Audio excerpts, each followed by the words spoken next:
여러분 제가 최근에 놀란 게 보통 사기업에서 일주일에 70시간 넘게 야근하는데 수당도 없고 그렇게 일을 하는데도 일 더 안 한다고 욕먹고 이 직장에서 사람 귀한 줄 모르죠. 생각해보면 저도 예전 공무원일 때 한 일주일에 60, 70시간 정도 초과 근무하는 게 일반적이었는데요. 그때 초과 수당이 있긴 있었지만 한 30만 원 정도 됐었죠. 직원들 갈아 넣으려는 그런 분위기가 그런데 저는 그렇게 사람 갈아 넣는 직장 환경에서도 소모되지 않고 나한테 유리하게 그 환경을 써먹을 수 있는 방법이 있다고 봐요. 오늘 영상에서 어떻게 영리하게 잘 대처를 해서 나한테 유리하게 경험을 활용을 할 건가, 그 현실적인 대처법을 한번 말씀드려 보려고 합니다.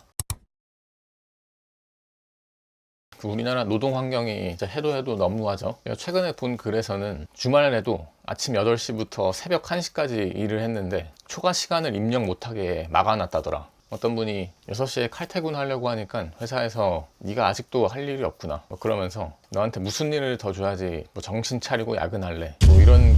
사실 저는 공무원이었어서 사기업 환경이 그 정도인 줄은 몰랐는데요. 이런 게 아직도 비일비재하다는 걸 듣고 이건 진짜 우리나라가 아직도 멀었구나 그런 생각이 들더라고요. 물론 저도 그 정도까지는 아니었지만 비슷한 경험이 있긴 있는데요. 물론 공무원들이 전부 꿀 빤다고 생각하실 수도 있지만 바쁜 사람들은 엄청 바빠요. 보통 구청 같은 지방에 있는 행정직들은 그 지역의 큰 축제나 행사 같은 게 있으면 일이 엄청 많아지거든요. 저도 이제 동축제를 담당했었는데 그때는 거의 이제 8시 전에 출근해서 밤 10시 넘게 야근하는 게 비일비재하죠. 그렇게 해도 초과 수당이라고 해봤자 한 달에 많아야 50만 원. 이렇게 그 사람 갈아 넣어서 그 조직을 돌리려고 하는 그 환경이 아직도 우리나라에 참 일반적이죠. 이런 상황에서 도대체 우리는 어떻게 해야 될지. 그런데 저는 아무리 좀 더러워도 이 현실이라는 걸 아주 냉정하고 객관적으로 직시해야 될 필요가 있다고 봐요. 물론 절이 싫으면 중이 떠나랬다고 당장 사직서를 던질 수 있으면 좋겠지만 그게 쉽나요? 그게 안 되니까 우리가 이렇게 고민하고 그런 거죠. 한 3가지 중에 하나에 속하야만 가능한 거잖아요. 첫 번째는 원래 돈이 많거나 당장 다른 데 갈 곳이 있거나 또는 내가 당장 사업을 해서 돈을 벌 수 있는 능력이 있거나 3가지 중에 하나에 해당한다면 고민할 필요도 없을 텐데 우리 대부분은 그 3가지에 해당이 안 되기 때문에 고민하고 고통받고 그렇게 되는 거죠. 그런데 저는 냉정하게 이런 것들을 다 인정하고 현실적으로 다음 스텝을 계산을 해야지 답이 나온다는 판단을 했어요. 근데 제가 실제로 겪어보니까 이렇게 쿨하게 인정을 하고 나면 다음 스텝이 눈에 들어오기 시작하더라고요. 아까 말씀드린 3가지 경우 안에서 한번 생각을 해보자고요. 첫 번째로 원래 돈이 많다. 금수저다. 이 경우는 우리가 뭘 어떻게 할 수 있는 게 없죠. 우리가 의도적으로 통제할 수 있는 범위 밖에 있기 때문에 우리가 할 수 있는 거는 2가지밖에 없다는 걸 알 수 있어요. 첫 번째로 다른 데 이직할 곳을 당장 만들거나 또는 사업으로 돈 벌 수 있는 능력을 키우거나 2가지밖에 없는 거죠. 물론 그게 쉽지 않긴 한데 그럼에도 불구하고 희망적인 건 뭐냐면 우리가 언젠가는 이 회사를 떠나야 될 수밖에 없어요. 여기에 평생 다닐 수는 없잖아요. 아무리 정년이 보장되는 공무원이라고 해도 길어봤자 70세지. 그런데 우리가 앞으로 100살은 넘게 더 살아야 되는 게 기본인데 그럼 나머지 70대 이후의 인생은 어떻게 할 거냐. 결국에는 직장에 기대봤자 아무 답도 없다는 거는 너무 분명한 사실이고 어떻게 하지 직장 이외의 삶을 잘 살아갈 수 있을 건가. 그 고민은 일찍 시작할수록 좋다. 미루다가 나중에 쫓겨날 때 돼서 생각하기 시작하는 건 너무 늦죠. 그래서 이 영상을 보신 게 상당히 잘하고 계신 거예요. 왜냐면 제가 이미 3년 전에 머리 쥐어뜯으면서 고민했었고 그 과정에서 여러분들한테 도움이 될 만한 것들을 한번 말씀드려 보려고 하니까요. 우리처럼 이렇게 돈도 없고 퇴근하면 피곤해서 시간도 없는 사실 저도 처음에는 약간 화도 나고 절망스럽기도 하고 그랬는데요. 왜냐면 지금까지만 해도 충분히 죽도록 열심히 살아왔는데 지금 이 대한민국 3040 세대만큼 죽자고 살아온 세대가 없잖아요. 대학 가려고 죽기 살기로 공부했지 취업하려고 모든 거 다 포기하고 갈아 넣었는데 역사상 최고의 스펙이라고 하잖아요. 그런데 회사에 들어오니까 또 끝이 아닌 거죠. 도대체 언제 이 치열한 경쟁에서 벗어나야 되나. 그런데 저는 어쩔 수 없다는 판단을 했습니다. 이거를 부정하고 가만히 앉아서 화내고 궁시렁궁시렁 대기만 해봤자 나한테 이득되는 건 하나도 없구나. 그 시간에 뭐라도 하나 준비를 해나가는 게 낫지. 그런 말도 있잖아요. 아무것도 하지 않으면서 인생이 바뀌기를 기대하는 거는 정신병 초기 증세다. 이게 무슨 인터넷에 아인슈타인이 했다고 돌아다니는 말이긴 한데 사실 출처는 분명치 않다고 하더라고요. 어쨌든 간에 그 내용 자체가 워낙에 맞다 보니까 저는 좋아하는 말이기도 한데요. 아무튼간에 저도 옛날에 공무원일 때는 잘 모르던 건데 조금만 생각해 보니까 여기에 대한 해답은 진짜 간단하더라고요. 왜냐면 결국 핵심은 능력이잖아요. 내가 가지고 있는 이 능력이 수요와 공급 논리를 가지고서 생각해 보면 진짜 간단한데, 내 능력에 대한 수요가 많다면, 예를 들면 다른 회사에서 나를 줄 서서 찾을 정도로 내가 능력이 있다면, 또는 회사에 의존하지 않고도 돈을 벌 수 있는 그 사업적인 능력이 있다면 아무것도 문제될 게 없는 거죠. 반대로 내 능력에 대한 수요가 없다면, 그러니까 내 능력을 누구도 찾지 않고 스스로 돈 벌 능력도 없을 때 문제가 되는 거거든요. 그러니까 결국에는 이거는 내 능력을 키우는 수밖에 없겠구나. 다시 말하면 내 능력에 대한 수요를 어떻게 해야지 늘릴 수 있을까. 그냥 가만히 앉아서 불평만 하기보다는 이런 시각을 가지고 접근하는 게 훨씬 나한테 유리하고 이롭겠구나, 그런 결론에 이르렀어요. 근데 여기서 또 중요한 게, 이 능력이란 게 도대체 뭐냐, 그거에 대해서 좀 생각을 완전히 새롭게 할 필요도 있는 것 같습니다. 왜냐면 우리가 약간 엉뚱한 거를 능력이라고 생각하면서 살아온 경향이 있거든요.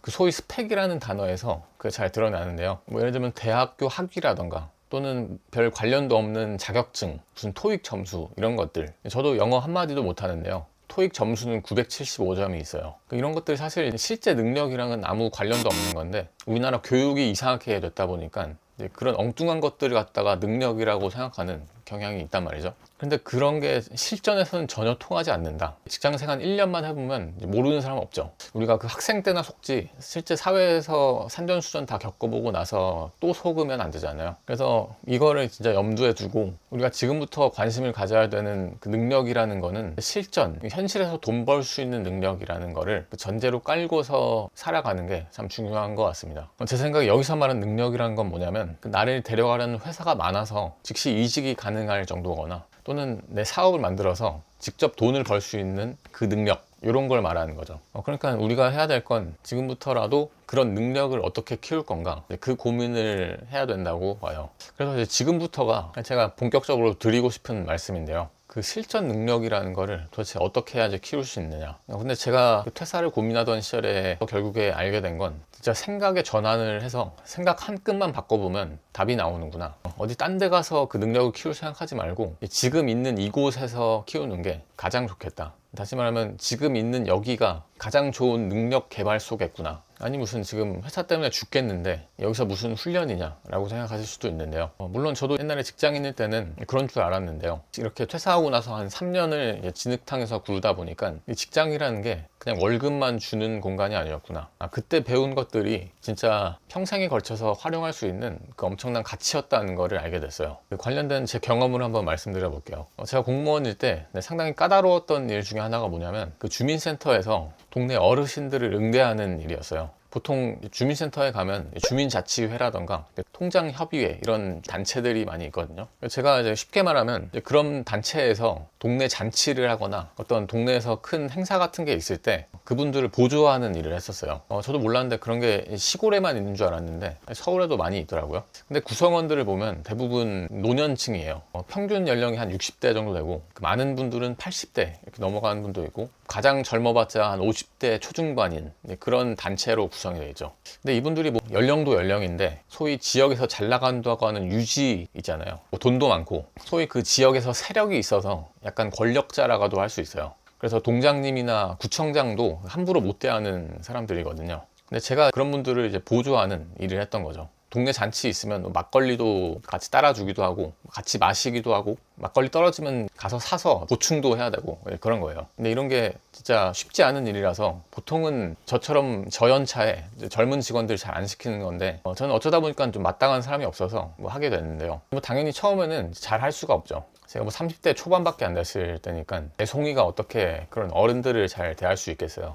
근데 이게 진짜 빡센 게, 뭐 제가 잘못하면 또 저한테 뭐라 그러는 게 아니라 동장님, 팀장님한테 가서 막 욕하는 거죠. 쟤 좀 이상하다, 어떻게 좀 해봐라, 뭐 이러는 거예요. 근데 신기한 게 이런 것도 또 능력이 개발이 되더라고요. 한 1년, 2년 이렇게 하니까 특이한 능력이 생겼어요. 60대, 70대 되는 그 어르신들한테 소위 잘할 수 있는 그 능력이 생기더라고요. 그 정도 나이 대 어르신들은 이제 뭘 좋아하고 어떤 관심사가 있고, 그런 분들과 응대할 때는 어떤 옷차림을 해야 되고, 뭐 그런 것부터 해서 온갖 그 암묵적인 인간관계술이라고 할 수 있죠. 그런 게 생기더라고요. 근데 그때는 그걸 몰랐는데 짜증나고 내가 왜 이런 걸 해야 되나, 네, 그런 생각만 했었는데 지금 3년이 지나고 나서 퇴사하고 나서 이 진흙탕에서 좀 굴러보고 나니까 그 능력이 나한테 얼마나 큰 도움이 되는 거였는지 이제서야 알게 됐습니다. 저는 그 경험을 하면서 상당히 다양한 연령층의 그 고객을 응대할 수 있는 능력이 된 거죠. 이게 제 또래 입장에서는 상당히 독특하고 어떤 유니크한 능력이 되더라고요. 실제로 제가 퇴사하고 저한테 제일 중요한 VIP라고 할 수 있는 분 중에 60대 후반인 분이 두 분이 있거든요. 그 밖에도 50대 중후반 정도 되는 그런 연령대 고객분들도 많이 계시고, 그분들에 대해서 상당히 잘 응대를 해서 그분들의 만족도가 상당히 높으세요. 어떤 경우에는 거의 제2의 어머니이다 그렇게 부르는 분도 생겼고요.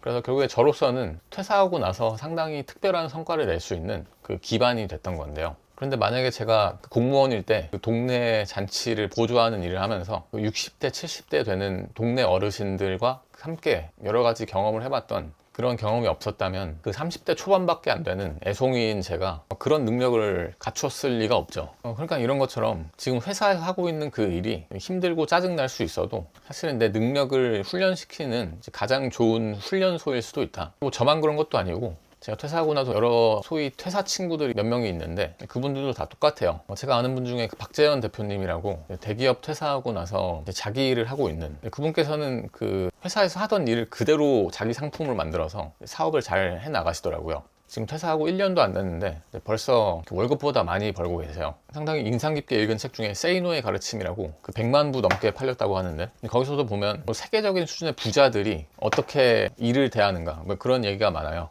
그 중에서 기억에 남는 게 성공한 백만장자들은 지금 하고 있는 그 일에서 기회를 포착하고 즐긴 결과로 결국에는 엄청나게 큰 성과를 거둘 수 있게 됐다. 그런 말이 있어요. 저도 실제로 겪어보니까 그렇구나 라는 거를 알게 됐습니다. 그래서 여러분들도 당장 직원을 갈아 넣으려고 하는 그런 것들 때문에 좀 화도 나고 힘들 수 있겠지만 생각을 딱 한 끗만 바꿔서 지금 여기가 세계 최고의 훈련장이다 그렇게 생각해 보시면 평생에 큰 도움이 되지 않을까 싶습니다. 이런 질문을 머릿속에 가지고서 일을 해보세요. 지금 이 경험을 어떻게 해야지 나한테 유리하게 내 능력을 키우는 쪽으로 잘 활용을 할 수 있을까, 정말 냉정할 필요가 있는 것 같습니다. 뭔가 그 회사에 대한 분노가 있는 상태에서는 이런 생각을 잘 하기가 힘들 수 있는데요. 그런데 감정적이고 좀 충동적으로 해봤자 나한테 도움될 건 하나도 없더라고요. 그러니까 감정적으로 하지 말고 냉철한 이성의 힘을 좀 살려서 어떻게 하지 나한테 이 경험을 유리하게 이끌어갈 수 있을까,